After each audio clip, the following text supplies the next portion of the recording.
اعوذ باللہ السمیع العلیم من الشیطان اللعین الرجیم بسم اللہ الرحمن الرحیم وبہ نستعین وہو خیر ناصر ومعین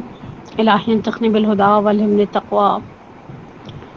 بہت ہی ماشاء اللہ ایک عظیم قدم اٹھایا گیا مدرسۃ القائم کی جانب سے فاصلاتی تعلیمی نظام کے اعتبار سے، اور بہرحال یہ خدا کا بہت بڑا فضل ہے اور احسان ہے کہ خدا نے اس زمانے کے اندر ہمارے لیے حصول علم کو بہت آسان کر دیا ہے۔ مجھ سے کہا گیا کہ میں اس فاصلاتی تعلیمی نظام کے حوالے سے کچھ گفتگو کروں، تو میں صرف دو باتیں کہوں گی۔ پہلی بات تو یہ، میں نے ابھی ڈاکٹر صاحب کا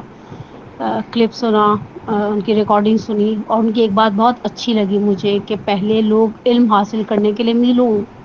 چل کے جایا کرتے تھے، اور صرف میلوں چل کے جایا نہیں کرتے تھے، بسا اوقات عراق کا ٹیمپریچر جو 50 تک پہنچ جاتا ہے نجف اشرف کا، اس 50 ٹیمپریچر میں 20 منٹ کی واک میرا خیال ہے آسان نہ تھی، نہ ہے، اور نہ ہی ہو سکتی ہے۔ اور قم کی سرزمین پر جہاں گھٹنوں گھٹنوں تک برف رہی ہے بعض حالات میں، بعض سردی کے ایام میں، اس میں برف میں سے گزر کر اپنے آپ کو پہنچانا، اور بہت سارے ہمارے سابقہ علماء ایسے تھے کہ جس وقت وہ تحصیل علم میں مشغول تھے تو قم گیس جیسی نعمت سے محروم تھا۔ اور میں نے دیکھے ہیں ایسے بزرگان کے گھر تنگ تنگ گلیوں میں، علالخصوص معلم کا علاقہ، یخچال قاضی کا علاقہ، اور وہاں سے ہماری بڑی عظیم شخصیات نکلیں جنہوں نے دین کی ایسی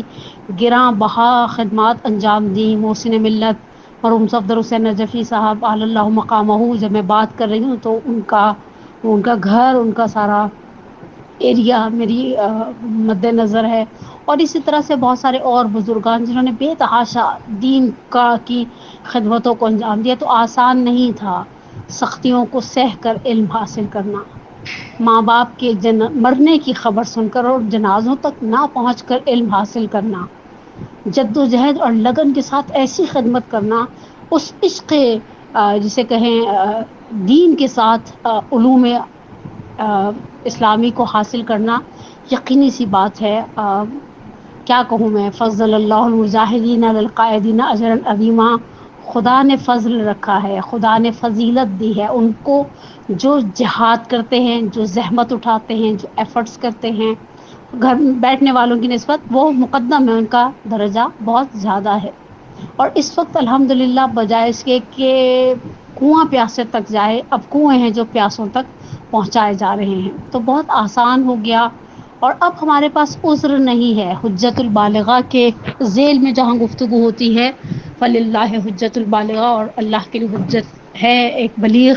دلیل ہے، تو اس میں یہی ہے کہ قیامت کے میدان میں خدا پوچھے گا کہ بندے سے کہ اس عمل کو کیوں انجام دیا، تو اس کے پاس دو آپشنز ہوں گے۔ آپشن نمبر 1 یہ کہ وہ یہ کہے کہ میں جانتا تھا تو پھر کیوں اس کام کو انجام دیا، اور اگر وہ کہے گا نہیں جانتا تھا تو اس سے سوال کیا جائے گا کہ تم نے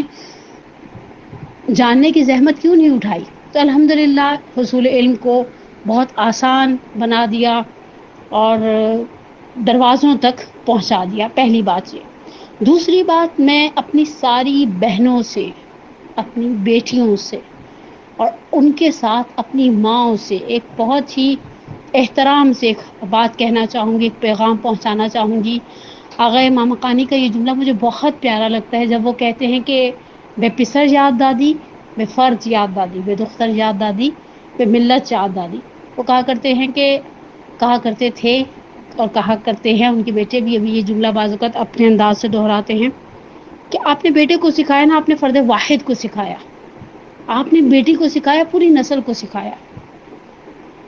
پوری نسل کو سکھایا۔ بیٹیوں کا سکھایا ہوا، بیٹیوں کا سیکھا ہوا، عورت کا سیکھا ہوا علم رائے گاں نہیں جاتا، وہ الحمدللہ نسلوں کو دے دیتی ہے، کبھی شعوری اعتبار سے، کبھی لاشعوری اعتبار سے۔ اور خواتین کے لیے بڑا ایک سنہری موقع ہے۔ میں خود بھی بہرحال اسی صنف سے تعلق رکھتی ہوں، گھروں سے نکلنا سب کا آسان نہیں ہے، اور مدرسوں تک جانا سب کے لیے ممکن نہیں ہے، سب کے لیے بات کر رہی ہوں، ممکن نہیں ہے، لیکن یہ جو لرننگ سسٹم ہے، ڈسٹینس لرننگ سسٹم ہے، اس کی سب سے بڑی خوبی کیا ہے؟ اگر خدا نخواستہ ہماری کوئی بہن اپنے کسی بچے کی دیکھ بھال پر معمور ہے اور مثلاً وہ وہاں بیٹھ کر اس بچے کا خیال رکھ رہی ہیں، تو بہت آسانی سے ہینڈ فریز لگا کر درس سن سکتی ہیں اس کو۔ کسی طریقے سے اب تو اسمارٹ ٹی ویز ہیں گھروں میں، اور ہزاروں ایسیسریز ہیں جنہوں نے کام کو آسان کر دیا۔ تو الحمدللہ خواتین کے لیے ایک بہت ہی سنہری موقع میں سے کہوں گی کہ جو ایک قدم اٹھایا ہے، اور بچیوں کے لیے علی الخصوص جوانی میں سیکھا ہوا، کم سنی میں سیکھا ہوا علم پتھر پر نقش ہوتا ہے، کل نقش علی الحجر روایات نے تعبیر کیا ہے کہ کم سنی میں سیکھی ہوئی بات جو ہے وہ پتھر پر نقش کی مانند ہوتی ہے۔ اور الحمدللہ جو ہماری بہنیں جوان ہیں ان کے لیے بھی وہ تازہ دم ہیں۔ خدائے بار عز و جل سے قرآن کے اس جملے کو بار بار دہرا کے لیے استمداد کریں، رب زدنی علما، خدایا ہمیں علم کے لیے ہمیں ذاتی قرار دے ہمارے ظرف کے اندر انشاءاللہ۔ اور اگر میری مائیں سن رہی ہوں، اور یہ کہہ رہی ہوں ماؤں سے مراد میری اپنی والدہ تو رحمت عزت یہ منان کے اندر انشاءاللہ خدا رحمت عزت یہ منان ان کی شامل حال رہے، لیکن ماؤں جیسی خواتین سوچتی ہیں ہمارے معاشرے کا کچھ سیٹ اپ ایسا ہے کہ اگر کوئی شخص بڑھاپے میں مدرسے کی دہلیز پر قدم رکھتا ہے یا بڑھاپے میں کچھ سیکھنا چاہتا ہے تو ہم اس کا استقبال اس طرح کے جملوں سے کرتے ہیں کہ ان کی تو قبر میں پیر ہے اور ان کے تو مرنے کا وقت قریب ہے، اور بڈھے طوطے کو کون سکھائے گا ٹائپ کی بات۔ حالانکہ ہم بارہا بیان کر چکے، مختلف دروس میں، مختلف مجالس میں ایون اشارہ کیا، عنوان بصری کو اپنا الگو قرار دے، اپنا آئیڈیل قرار دے۔ عنوان جب چھٹے امام کے پاس آئے تھے 90s پلس تھے، یعنی 90 سال کی عمر گزار چکے تھے، اور امام نے جب پوچھا کہ عنوان کیا چاہتے ہو، کہا کہ آپ کے علم سے فیض حاصل کرنا چاہتے ہو، تو امام نے یہ نہیں کہا پلٹ کر کہ عنوان تمہاری تو عمر بہت زیادہ ہو گئی۔ امام نے ان کو دوسرے جملے کہے، علم حاصل کرنے کی کوئی قید نہیں،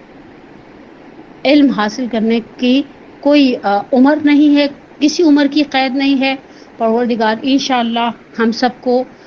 توفیق دے، ہم علوم آل محمد سے وابستہ رہیں۔ علوم آل محمد کا اپنا ایک نور ہے، صحیح کہا ڈاکٹر صاحب نے کہ جب چسکا لگ جاتا ہے تب انسان جس چیز سے وابستگی اختیار کر لیتا ہے اس کے لیے بھاگ دوڑ بھی کرتا ہے، اس کے لیے ذہن بھی لگاتا ہے،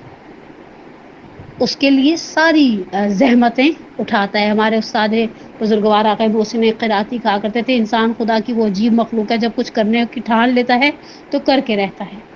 میں نے اپنی آنکھوں سے ایک مومنہ کو دیکھا، وہ مجلس میں بیٹھی ہوئی تھی ٹیب لے کر اور مسلسل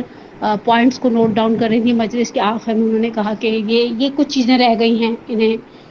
پورا کر دیں، تو مجھے بہت خوشی اور جسے کہیں الحمدللہ شکر گزاری کا احساس ہوا کہ الحمدللہ ہماری خواتین کے اندر یہ جذبہ ہے اور ہونا چاہیے۔ ہم جناب زینب کبریٰ سلام اللہ علیہا کی ماننے والے ہیں، چاہنے والے ہیں، جنہوں نے جلتے ہوئے خیموں میں سے ایک جملہ کہا تھا امام سجاد علیہ السلام سے کہ بیٹا تم اب امام وقت ہو، تم بتاؤ جل کے مر جائیں یا باہر نکل جائیں؟ اور پھر امام سجاد علیہ السلام نے فرمایا علیکن بالفرار، آپ پر لازم ہے کہ آپ خیموں سے باہر نکل جائیں۔ پروردگار انشاءاللہ ہمیں علوم آل محمد کو سیکھنے کی توفیق عطا فرمائے۔ زکوٰۃ العلم نشرہ، علم کی زکوٰۃ اسے آگے پھیلانا ہے، ہمیں علم کو پھیلانے کی توفیق اور سعادت عطا فرمائے۔ میں مدرسے کی مینجمنٹ، مدرسے کے والنٹیئرز، ہر اس شخص کے لیے دعا گو ہوں مدرسۃ القائم کے جو جس کسی بھی انداز میں اس مدرسے کی خدمت کر رہا ہے، اور اس مدرسے سے ہٹ کر جتنے بھی لوگ علوم آل محمد کی خدمت کر رہے ہیں، ہم ان سب کے لیے دعا گو ہیں۔ پروردگارہ سیدہ کونین سلام اللہ علیہ کی عظمتوں کا واسطہ، اور تجھے اس سفر کا واسطہ جو سید الشہداء نے ان ایام میں شروع کیا تھا، مکہ چھوڑ کر کربلا روانہ ہو گئے تھے، ہمیں ارتقاء کا، بلندی کا، تیری ذات تک پہنچنے کا سفر آغاز کرنے کی توفیق عطا فرما۔ اور میں ان سب کے لیے طلب خیر کی امیدوار ہوں خدا کی بارگاہ سے کہ جو اس طرح سے زحمتیں اٹھا رہے ہیں اور علوم آل محمد کو کا احیاء کر رہے ہیں، پروردگار انشاءاللہ انہیں دنیا اور آخرت کی نعمتوں سے مالا مال کرے۔ والسلام علیکم ورحمۃ اللہ وبرکاتہ۔